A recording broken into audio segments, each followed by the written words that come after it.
Honourable Member for Parkland, Lac Ste. Anne. Thank you, Mr. Speaker. I missed the...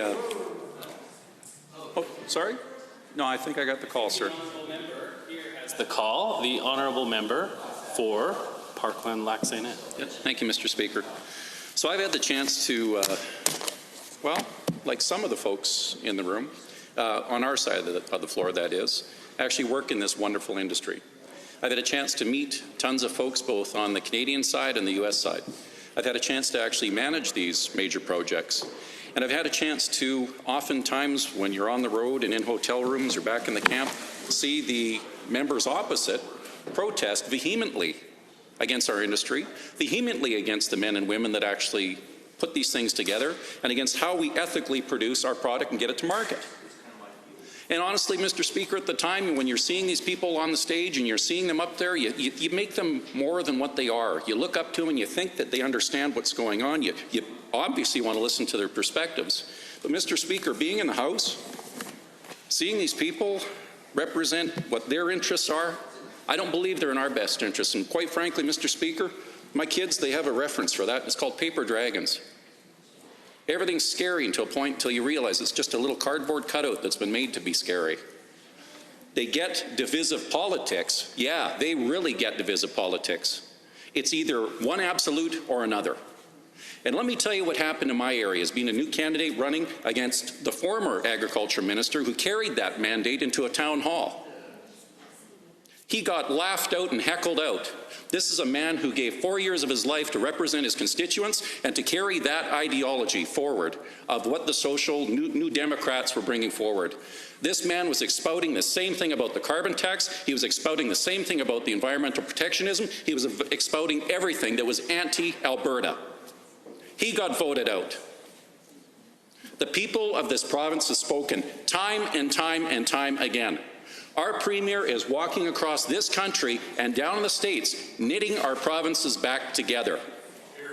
Under the guise of the Trudeau government and the former NDP government, they subversively have broken apart this country.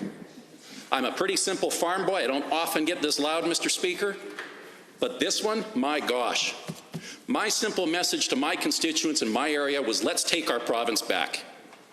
Let's take it back. And we did.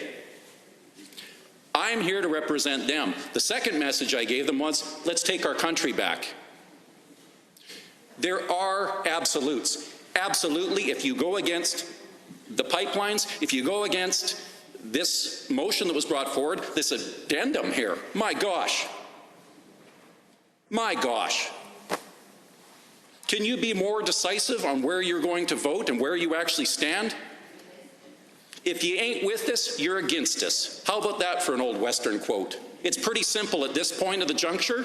Either you're voting for Canada to keep us in the Confederation, either you're voting for the people in this province to stand up with them, not get their back. How about step out in front and take the bullet for them for a change? Everyone can stand behind and say, I got you back, I got you back, I got you back. My gosh.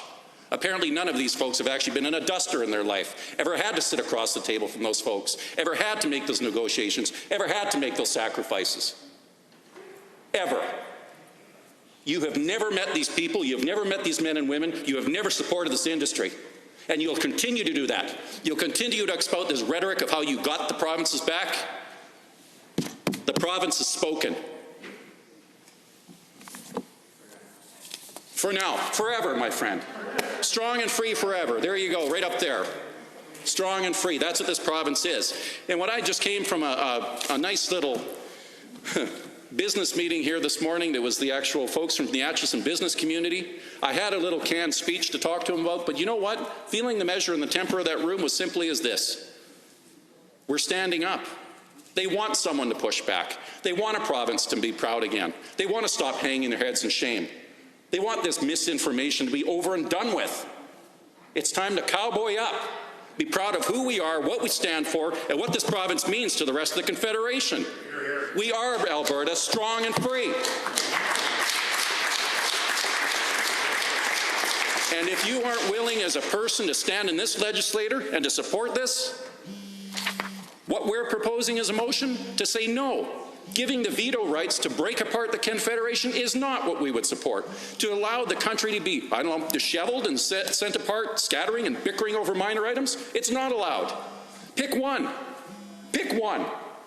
Stand up proud and say it. Stand out in front of the Albertans for a change instead of behind their back. Doing everything behind their backs isn't quite the good thing you should be doing. Getting your back, standing on it, jumping up and down, freaking out little kids.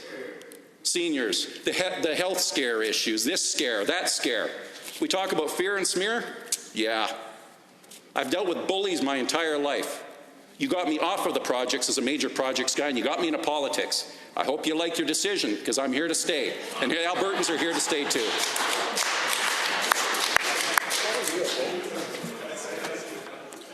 So there was a gentleman that told me once early in my career, when you get in your 40s, things are as they appear. Well, it appears that any time you go against the Trudeau regime, well, then you're just not loving the environment. Well, if you go against the concept of doing something with technology and actually using our efforts on our industries and all the people that do the good things, well, then you don't like the environment. Artificial intelligence. I've seen a lot of it in this chamber recently.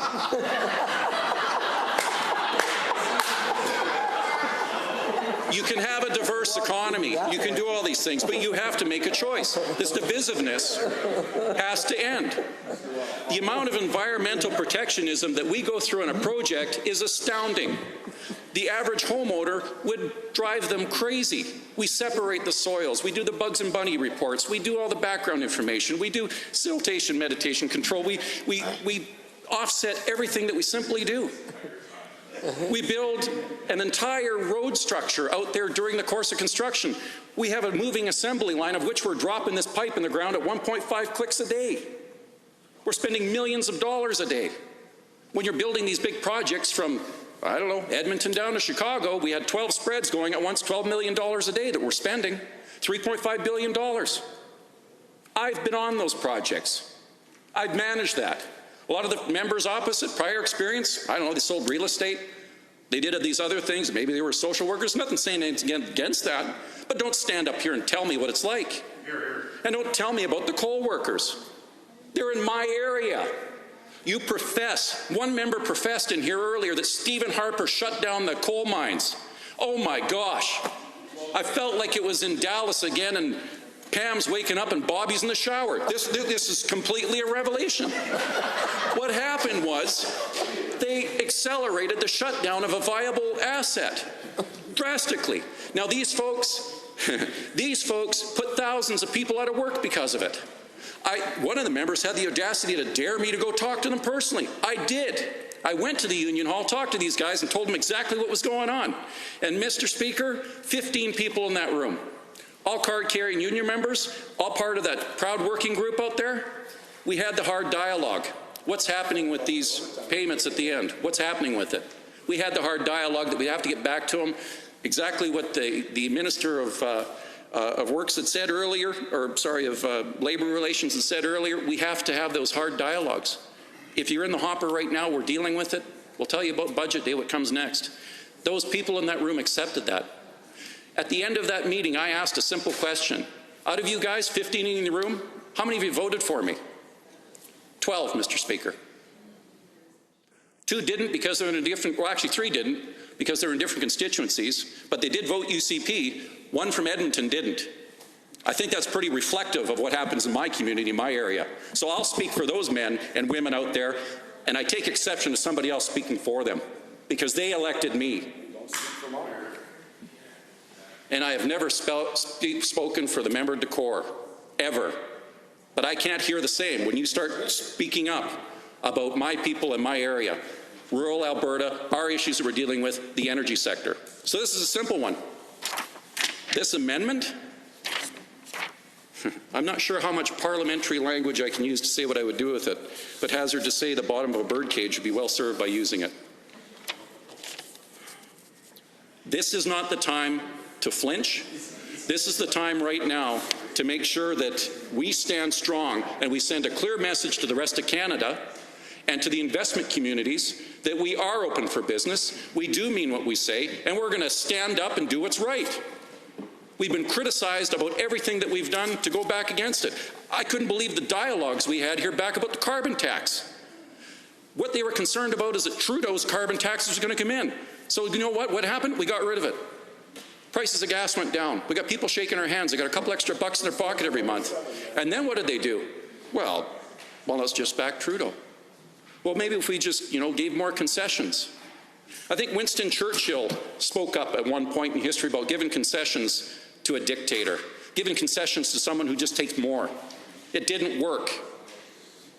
You have to fight the battles. You don't send somebody else to do it for you, and you sure as a heck don't stand behind them. And you don't try to negotiate your way out of it. You stand your point, you hold your ground. If you have to negotiate, you do it from a position of strength, not of weakness. And unfortunately, Mr. Speaker, we've been put in a precarious, weak position. The reason why Albertans voted us, they want some strength. They want some leadership. They don't want the rhetoric. They want the hard decisions to be made. They want people to do it with honor and integrity. People who can stand up in here and say what their positions are and not be worried about it. I'm voting Conservative. It might come as a surprise, but I am. Strongly support the candidate in my area, strongly support the message that's coming out there. There's only one party, in my opinion, that wants to be knitting this country back together again and giving that presence and giving that peace of mind to the rest of the investment community and the global stage. What we currently have is a laughing stock. Look at any media outlet that isn't controlled and kept within that little regime. External to this, the world's laughing at us and they can't trust us. They can't trust what we say. They don't know how to predict what's going to happen next because it's unpredictable. And we're doing it to ourselves. The enemy has been identified and it's us. So either we fix it, or no. Well, would you like me to speak directly to you? It might be unparliamentary, but I'd be more than happy to do it outside. The enemy has been identified and it's us. If we don't choose to do the right things, we are the enemy. So either you stand up for the people that put you here, you stand up for those mandates, you protect those flags, those colors, our province, to keep it part of that nation. It's that simple. Thank you, Mr. Speaker.